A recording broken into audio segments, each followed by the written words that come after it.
So this is chapter 15, Purushottama Yoga, Yoga of the Supreme Person.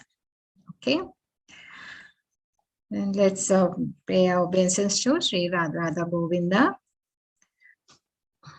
Om Agnana Timirandasya Nanaka Shalakaya Chakshunmitam Ena Tasmai Shri Gurave Namaha Shri Chaitanya Manobishtam Stapitam Ena Bhutale Swayam Rupa Kadamayam Dadati Swapadantikam Vandeham Shri Guru Shri Yuttapada Kamalam Shri Guru Vaishnamscha Shri Rupam Sagarajatam Sahagana Raghunatham Vittam Tam Sajivam Sadvaitam Savadotam Parijana Sahitam Krishna Chaitanya Devam Sri Radha Krishna Padan Sahagana Lalita Sri Vishakana Vittam Shah Ye Krishna Karuna Sindho Dino Bandho Jagatpate Gopesha Gopika Kanta Radha Kanta Namostate Tapta Kanchana Gaurangi Radhe Vrindavaneshwari Vrishabhanu Sute Devi Pranamami Hari Priye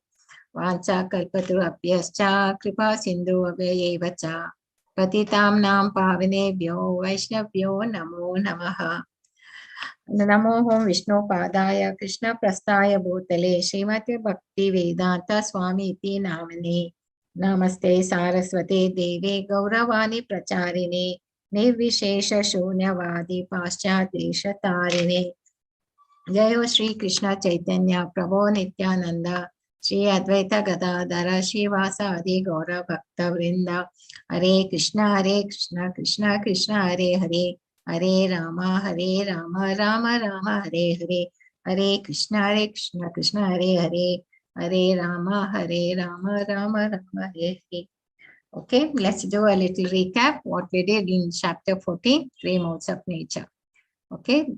So now in this from 13, 14 onwards, Krishna is talking about Jnana Yoga. That is, gives us a little bit of knowledge. I mean, more explanation and little more analysis so that we get a better understanding.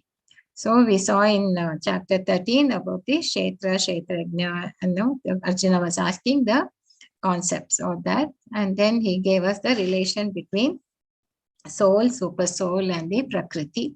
So now we are talking in this chapter, he talked about the three modes of nature. That is sattva, modes of goodness, modes of passion, that is rajas guna, and mode of ignorance, tamas. So in these three modes, how we act over the activities and what are the phalam, how in sattva guna we'll be in the mode of our actions will be pious and we know what is wrong, what is right and what is wrong, and we'll be, the happiness will be there.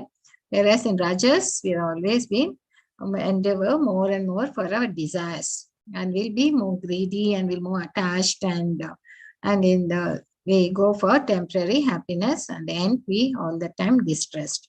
Whereas tamas gunam, they always be indifferent and they like to procrastinate, lazy, and they don't want to take any action. So that is the thing, and they were the foolish and the mad, and they are all the time in the grief.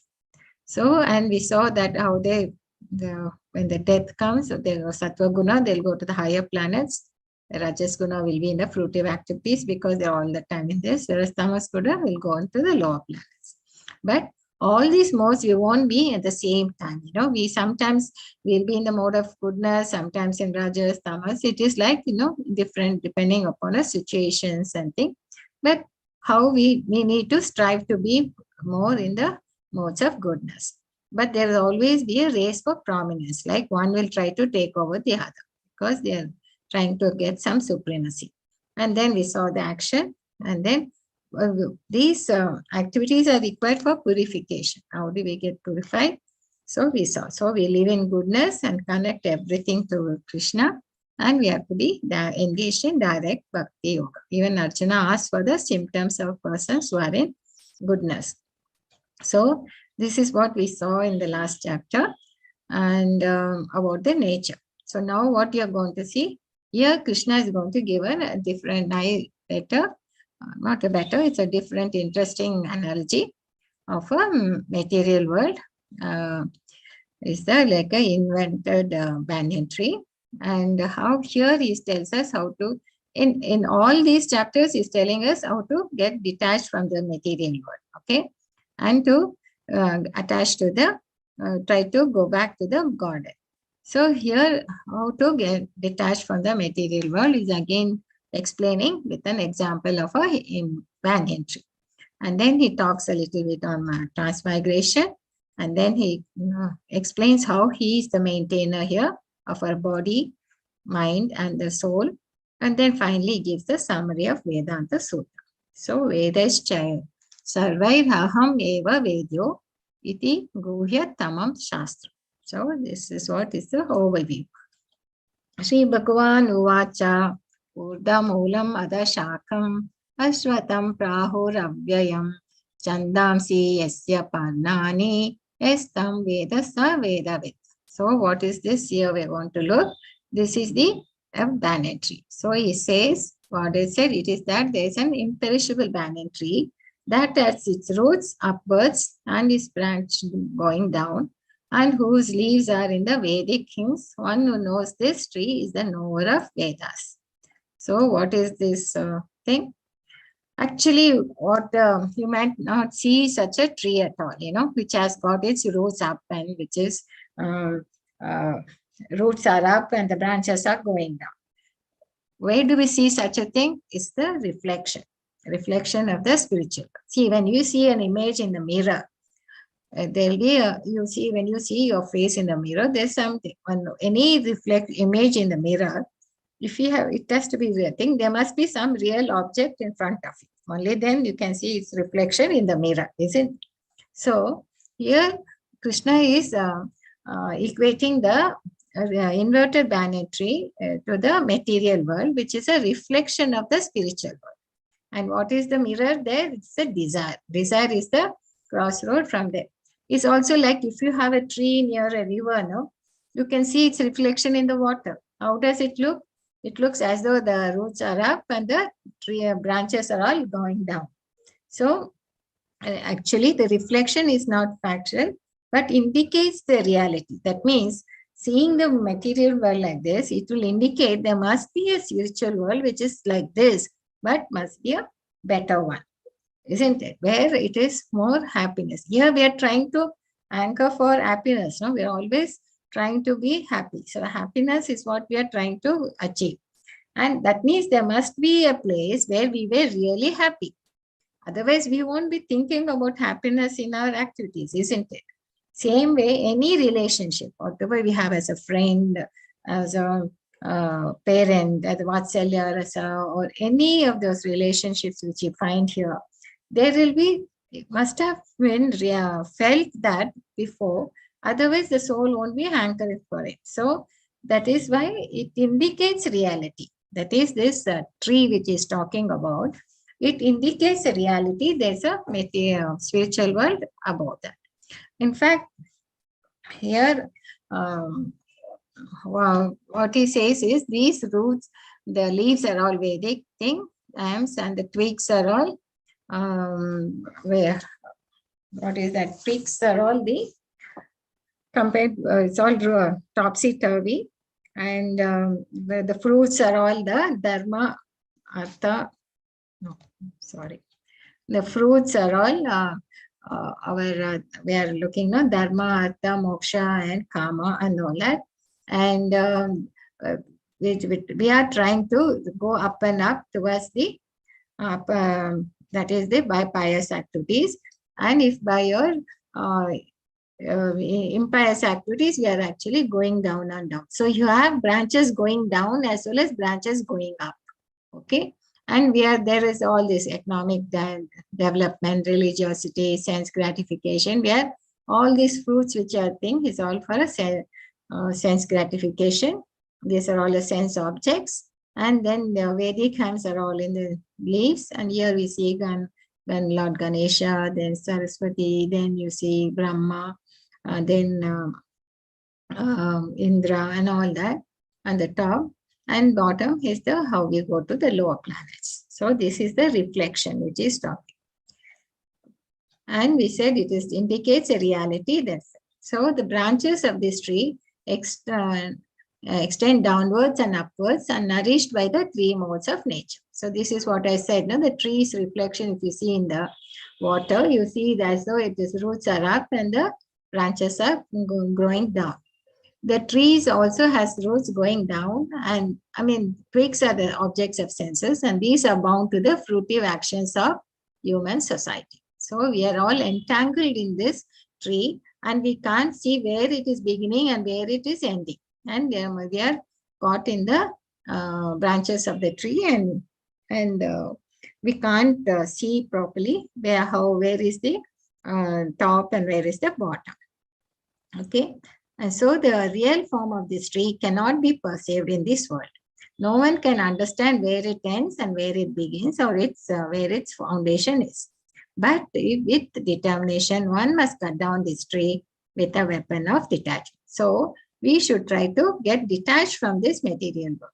That is what here the Krishna says, because we can't think that I'll find out which direction I should go and then I'll do it, because it's impossible. It is all intertwined, and we are caught it in this material world, clutches of Maya. So he says only with a weapon of detachment we can cut. And what should we do? And why should we cut this cut this tree? So that we can find the place where once you go, we should not be able to return. And that is the place where the supreme abode resides. So we should go there. We should surrender to that person, Supreme Personality of Godhead, from whom everything has begun and in whom everything is abiding since time immemorial. So now, so he is likened it to this analogy only to create detachment within the spiritualist, so that we should be able to, and actually we should not fuel our desire, and desire should be to go back to the spiritual world and not for the sense gratification. Okay, this is the place we need to go. And then again here, every time now he's repeatedly telling us about the spiritual world. So again he gives a glimpse of the spiritual world here in this verse. Na tad bhashyate suryo na shashankra na pavakaha yad gatva na nivattante tad dhamma paramam mama. That abode of mind is not illumined by the sun or moon, nor by electricity. One who reaches it never returns to this material world. So he gives us talks about the spiritual world, which is nature is perfect, completely and fully satisfying to all. Okay, and there is no need to have a sun or a moon to light it up. It's just the effulgence of the Lord itself, with the whole spiritual sky is lit up. Okay, so he says once you go there, you never need to return to this material world. So he keeps telling us about this spiritual world, so that we should get attracted to there. That is the destination for us. That is our goal of life. And then that is the spiritual world. And this is the material world, which is always dark. Unless we get the sunlight, it will be in darkness. So, and this is a place we are trying to hopping from one branch to the other branch, trying this senses because of a sense of gratification. We keep going, hopping from one tree to the other branch and things. And at the time of death, so by the workings of the reincarnation, what happens? We go take one body to the other body. Like that, we are always in this cycle of birth and death. So, Mama Hamsa Jiva Loke Jiva Bhuta Sanatana Manashastan Indriyani Prakriti-stani Kashyati. So the living entities in this conditioned world are my eternal fragmental parts. Due to conditioned life, they are struggling very hard with the 6 senses, which include the mind. So now he's really clearly telling us our position. He is telling that we, the conditioned soul, the soul, Jiva, are a part and parcel of it. Mama Amsha, they are a fragmental parts of the Lord. Okay, so we are Satchit Ananda, but only thing is coming into this world, we have got condition. We have become Just I said no yesterday about the rain. Well, when it's in the top of the hill, it is quite pure if you collect the rainwater. But as it comes down, I mean, when it comes to the earth, it becomes dirty. Somewhere in between, it will be slightly contaminated, but as it comes down to reaches the earth, the rainwater is dirty. Same way, as we come from the spiritual world, because we have wanted to our desire, that is the desire we have come over here and we are caught into this Maya. Okay. So, and he says, you are conditioned and you're struggling hard in this world with the by the six senses. So that is why, the sixth one is our mind, which is why we are caught in this. So we are struggling very hard. He knows that. That is the thing. But since we desired and think we had to, so we have come. So it is our existence is thing. And why we are struggling? Because we have lost connection with the Lord. We have forgotten him, and that is the reason we are struggling here. Shariram yad avapnoti yad chapi utkramatishwaraha kritvaitani samyati vayos gandhan eva vasyat. So the living entity in the material world carries its different conceptions of life from one body to another as the air carries aromas. So we have caught in this cycle of body, their birth and death, isn't it? So we transmigrate from one body to other depending on our karma, and we get accordingly the particular type of body, with its eyes, ears, nose, and all that. We get that particular body. If we might get the body of a dog, then if we'll have a nature will be like the dog. If we get the body of an ant, it will be the nature of the ant. Or of a human body, it's a human life we'll be leading. So we have a different conceptions of right, and from one body to another as the air carries aromas. See, when the air blows over a garden, with a rose garden, what happens when we get it? When we smell the air, it will have that sweet smelling of the rose. So we know that the wind has blown from the garden of where the rose plants are. Likewise, when we go from one body to another, we might leave this gross body, but our subtle body goes, with all our mind and then desires and the karma. The subtle body will go with the false ego intelligence. With that, will go to that body. And whatever we have desired and about the thing, the law of nature karma will decide that body. Okay. So he says we carry the subtle body like the aromas. So this is, we are in the cycle of birth and death. So the living entity, thus taking another gross body, obtains a certain type of ear, tongue, nose, sense of touch, which are grouped about the mind.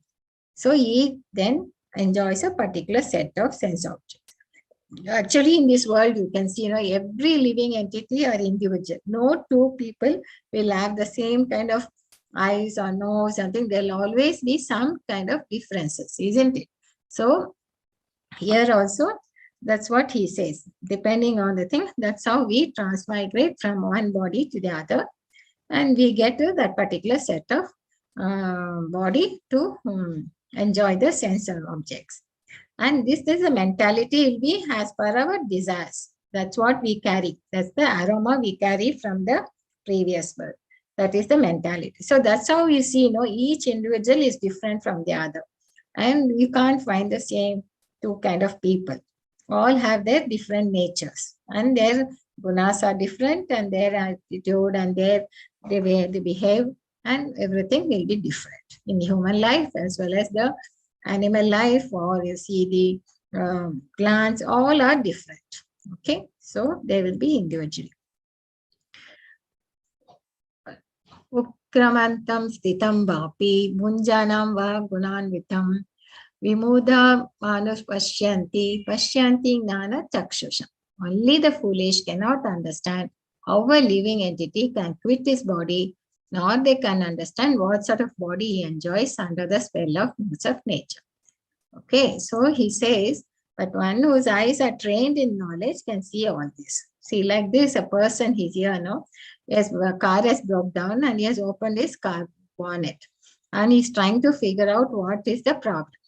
And he knows only to drive the car and all that, but he doesn't know the mechanism inside. So he is trying to break his head. What could have been the problem inside this car? Why it is not starting? But if a mechanic comes, he has been trained, to service. So he immediately can pinpoint the problem and he will be able to mend the car. So likewise, we need to have, our eyes should be trained in the knowledge.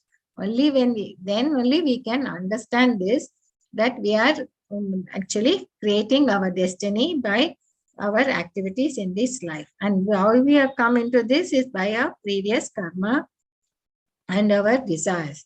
So which has been, and that's how we are got in this particular human form today. And we have, don't know how many bodies we have transmigrated. Either we must have been from the animal body or from the plants and all that. We must have, many species we might have transmigrated and we have come here. And we, unless we understand this knowledge, this thing, then only we can see all this. That's why it says Jnana Shakshusha. That means eyes should be trained in the knowledge. Only then we can understand this. Otherwise, we'll be like the foolish people thinking, there's no, after this body, there's nothing else, you're Shunya and all that. So this is because of the spell of Maya. We are under illusion. So we need to understand, try to cultivate this knowledge. So the endeavoring transcendentalist who is situated in self-realization can see all this clearly. But those who are not situated in self-realization cannot see what is taking place, though they may try to. So we need to aspire for this self-realization. So we need to be in this path. So he says, transcendentals who are self-realized souls, they can understand this very clearly and know what is taking place, but others cannot do. So even if they try to, they can't. They need this knowledge. So how do we get? We have to be purified from the bodily identification, because we are so much attached to our body. We think we are the body and not the soul. That is the first step. Unless we get purified from that concept, and we might know the theory, but we should keep trying to. And there are so many misgivings in our heart. I said, hatred, envy, and all that we talked about, anger, envy, illusion, lust, ego, all that. So unless we get purified by that, and that process also I have talked about, ABCD process, right? Then, so now he's talking about, so thus different life situations are meant to teach us a simple lesson. We are looking for the right thing. What are we looking for? We are looking for happiness. But otherwise, we are not looking at the right places. If you go to the wrong place, we may not understand. So now what does he say? Gam avishya cha bhutani dharyami haham mojasa usnami chaushadi sarvaha soma bhutava rasatmaka.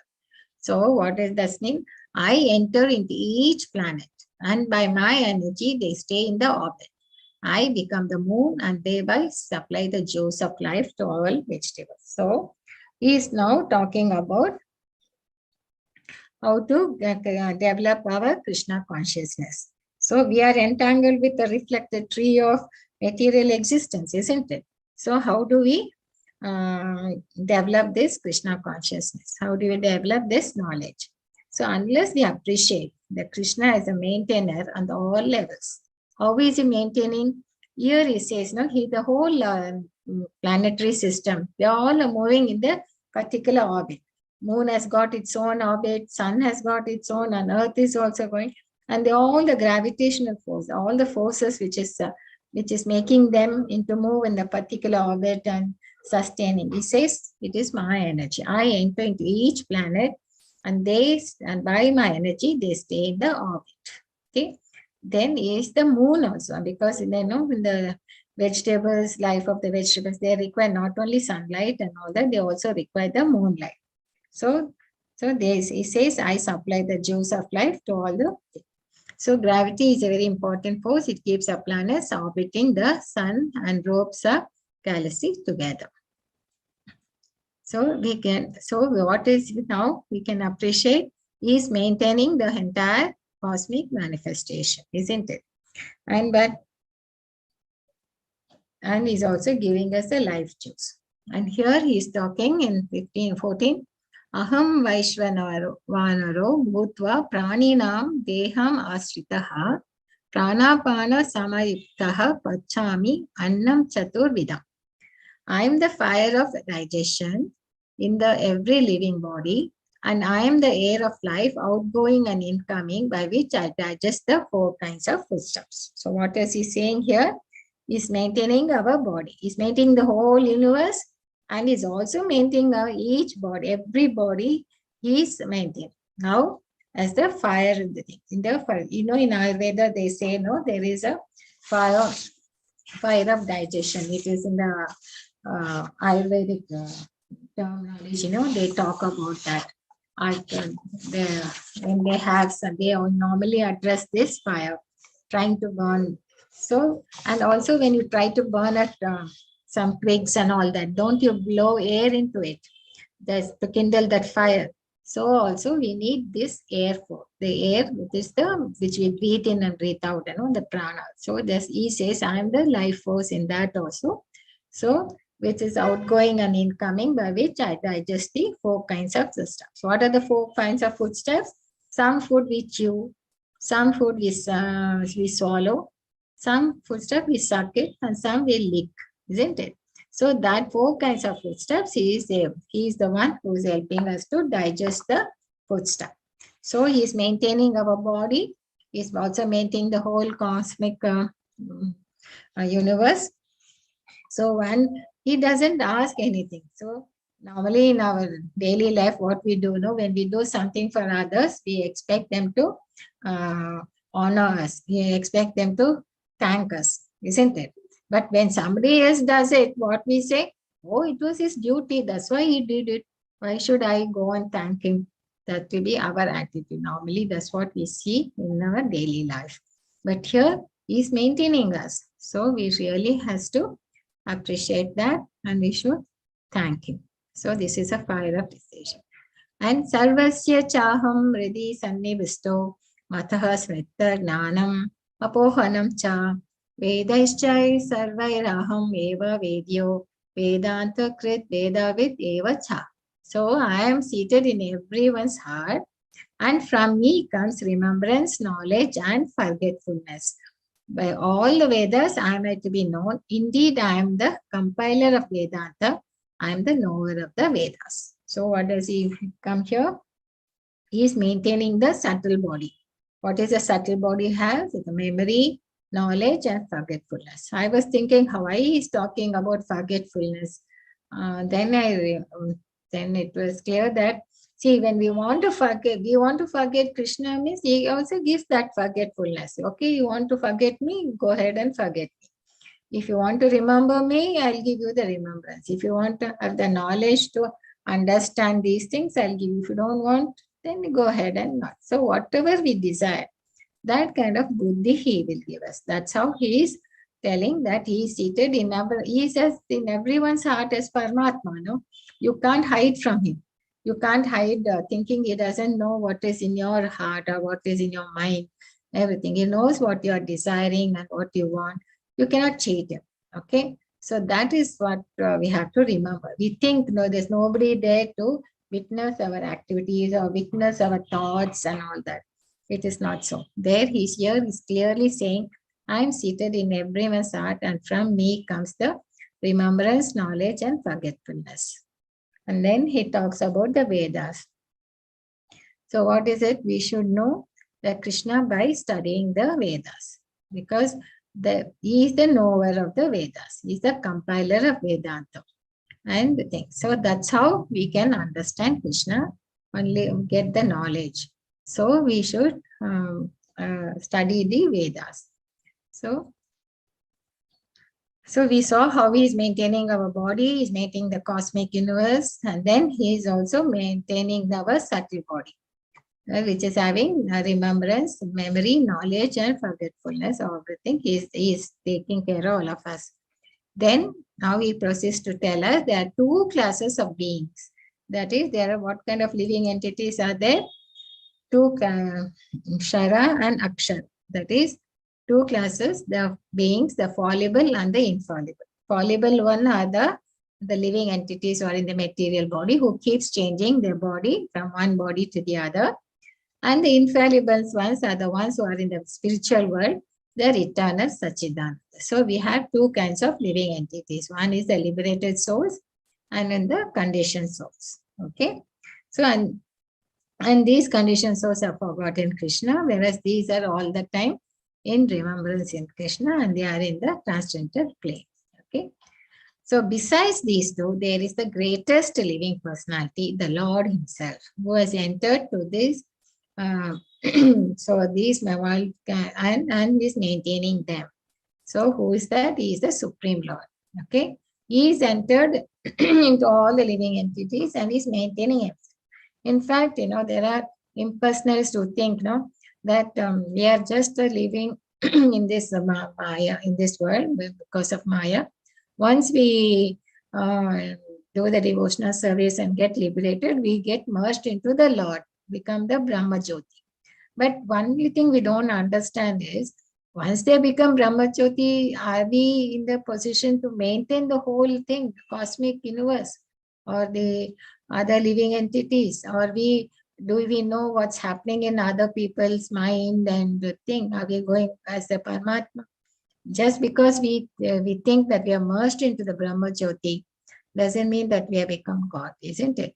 So, but there are people who believe that, and they are known as impersonalists, and actually that concept doesn't hold good, because we cannot maintain, as the Lord is saying here, He's maintaining the entire world, entire cosmic, including the spiritual world and the material world. Okay.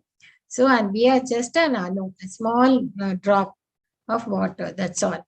And once we go to the spiritual, we still have our individuality and we'll be still serving Him. But we are not going to become the God. But we will be in the spiritual world and we'll never have to come back to this material world. We can get liberated from the cycle of birth and death. But He is the Lord, is the greatest. So we are here, it is clearly establishing that there is a Supreme Lord above all, who is maintaining this entire cosmic manifestations. So He is the Supreme Personality of Godhead. Esmat Ksharam Atitoham Aksharadapi Chautmaha Atosmi Loke Vedecha Pratitaha Purushottamaha. Because I am transcendental, beyond both the fallible and the infallible, and because I am the greatest, I am celebrated both in the world and in the Vedas as the Supreme Person. So it is clearly mentioned in the Vedas that He is the Supreme Lord. Okay. And here we see, I think it's given in the Krishna book. That is, one day Brahma will be seeing how Krishna is playing with the cowherd boys, with the gopis and all that, and with the cows and things. He can't understand. Is that small boy, is he our Supreme Lord? Is that Supreme Lord a personality of God? He can't understand. So what he does is, one day, he will, when they are in the grazing the cows and the and all the this thing, calves and all that, and so he will make all the cowboys and the cow thing disappear. He takes away all of them and puts them into sleep. He takes them away. And Krishna will has gone somewhere else and something, and when he comes back, he doesn't find anybody. And then what happens? He realizes Brahma's hand in it, but he has to go home now. No, he can't go home without the cowboys, without his friends and the cows and the calves. So he creates the entire thing. All were his friends. No, all he creates, and the cows and the things, and he goes back to the home to bring back to their homes, and then all homes, they don't realize that Krishna has come, but they think that their own sons have come, their own cows have come back home and all that. And then here Brahma will just keep them in the one place, and he turns back to see what is Krishna doing. To see again, there will be all the cowboys and everyone are there. And here they are sleeping, but in the material world, they are there. He couldn't understand. Then he sees the Lord in everyone. then he realizes he is the Supreme Lord, and then he comes and comes to the Lord Krishna and asks for forgiveness and thing. And then they all come back. But the cowboys, they don't know. They've lost 1 year as such, but they don't realize. But the parents and all, they don't know the difference. So this is what that picture depicts. Okay. So he is the greatest and he is a supreme person. And it is said in the Vedas also. Okay. And this is how we see all the Devatas, they understand this and they are all the time worshipping the Lord. They know the unique position of the Purushottama. Okay. And Brahma is all the time in meditating on the Lord, even Sri Lord Shiva and all that. So they know Krishna is the Supreme Personality of Godhead. So he, yo here evam asamuddo janati purushottamam sa sarva vid bhajati mam sarva bhavena bharat. So whoever knows me as a Supreme Personality of Godhead without doubting, see, he says without doubt, is to be understood as the knower of everything. And therefore he engages himself in full devotional service, O son of Bharat. So he understands this very clearly, that he is the greatest and he is the Supreme Person of God. So there's no doubt in his mind. Because he knows, there's no doubt in his mind, he is known as the knower of everything. That is, he has the knowledge. And so what he does, he'll always be engaged himself in the full devotional service to the Lord. So this is what here we Ashamato Purushottamam. So Bhakti Yoga. So only through Bhakti Yoga can we understand the Supreme Personality of Godhead. So in every chapter we see, finally he's testing only Bhakti only through Bhakti we can approach the Lord. Only by being in the Krishna consciousness we can approach the Lord. And this part is the most confidential part of the Vedic scriptures, O sinless one, and it is disclosed now by me. Whoever understands this will become wise, and his endeavors will know perfection. So finally, he concludes by saying, this is the confidence. See, in Vedas, there is Karma Kanda, Jnana Kanda, Upasa Kanda, and like that, so many sections. And when you finally understand, go deep into it, you realize that this is the confidential part, that he is the Supreme Lord, and the goal of life is to go back to him, and he is the greatest, and he is the Supreme Personality of Godhead. So once we understand this, and this is the thing, then we will become wise, and our endeavors will know perfection. So this is the essence of this entire chapter. And he is explaining all this with a simple example of a banyan tree. So this inverted banyan tree was taken up by the Lord to explain us how we are entangled in this material world. And we have got conditioned and we have forgotten the Lord. And we are always going for the sense gratification, and how we have to detach ourselves by cutting the tree. That means, and then only one try to seek the place where we don't have to come back. So again, it talks about the spiritual world, how perfect it is, and how material world is not perfect and is full of miseries, and the threefold miseries. And then how we are caught in the transmigration, going from one body to the other body. Our mentality, like the air carries the aromas, so it carries our subtle body from one body to the other. With all this mentality, we'll be having that, the desires. But then again, he stresses here how he is the maintainer. So once we realize he is the maintaining and all that, it isn't it. The awareness, once we know that he is the greatest of all, then when we are dependent on Krishna for everything, surely we feel gratitude and we feel humble, isn't it? So it is worthy of worship. So that is the summary of Vedas and Devatas. So he maintains our spirituality by offering ways and means to achieve self-realization and escape the dangerous cycle of repeated birth and death. So this, and we established in this chapter that Lord is the Purushottama, and it is evident in Vedas also. Not only what Krishna is telling here in this chapter, and evidence is also in the Vedas. So material world is just a reflection, and we need to connect to God because He's the greatest, and that is the confidential part of Vedas, and the Lord is the supreme being. So we need to cultivate the transcendental desire to reach the Goloka. And in Vedas, always remember Supreme God, personality of Godhead is worshipable. Then our life would be perfect. We should not doubt about it. Have no doubts on this. So with this, this is another thing which I like to tell. This is our level 1. I was telling, no, we are in just the basic concepts we are giving in this 18 days. There's one more level 2, Bhagavad Gita, and that will they take the classes only twice a day, twice a week, and they cover this Bhagavad Gita in 3 modules. If they'll go in slowly, not like we did. No, every chapter we cover in 1 day, in 1 hour. They don't do that. And if time permits, they might take up other books, but this is the essence of overview of this level 2 course. And for that, there's no cost. There's a free of thing. And the only thing is you should have done the level 1 course, okay?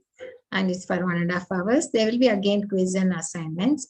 And they also ask you to should have at least done 1 round of chanting. And if you don't like to attend the quiz, you can at least be an attendee. And that will, you will get, see, Bhagavad Gita, at the stroke, you can't understand the whole thing immediately.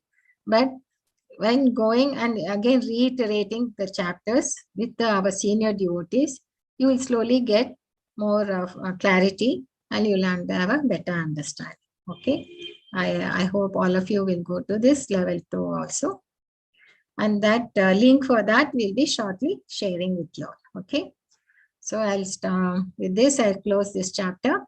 Vancha kalpaturabhyascha kripa sindhu evacha patitam nam pavinebhyo vaishnavyo namo namaha. Hare Krishna, Krishna Krishna, Hare Hare, Hare Rama, Rama Rama, Hare Hare. I hope you're all chanting